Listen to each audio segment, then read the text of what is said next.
Dr. John Ellis, the hick doctor from Oklahoma, Vietnam veteran, talking to my vets about herbicide exposures. There are a lot of new things happening in that. And if you've been in Vietnam or 30 miles out in the water of Vietnam, there are a lot of what are called presumptive conditions from being around herbicides Agent Orange.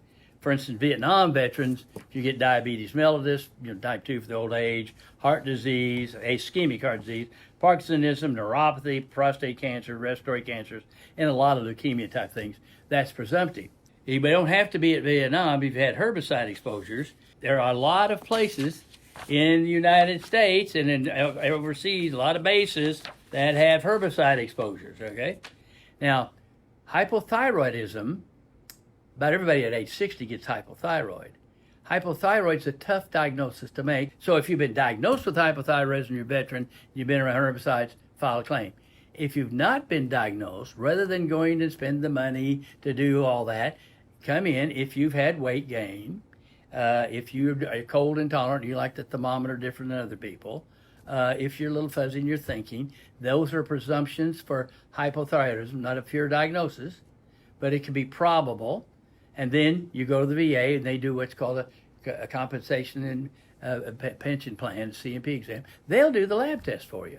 And if it comes back positive, then you got hypothyroidism covered. Now, the new thing also for herbicide exposures, not just Vietnam, is Parkinsonism and Parkinsonism-like tremors. So you may not have the actual Parkinson syndrome, but you may have a Parkinsonism tremor, and that's covered, as is peripheral neuropathy. Herbicide exposures and hypertension, presumptive, they didn't want to do it. It's going to cost $15 billion. It's a lot of money. I've got here a Veterans Appeal decision of 125-21. Hypertension is granted to herbicide exposures based upon the 2018 updated National Academy of Sciences and my November 28th independent medical examination. Now, the reason you want your hypertension covered, if you have a stroke contributed to by hypertension, that makes it a service-connected death, and the widow gets a pension.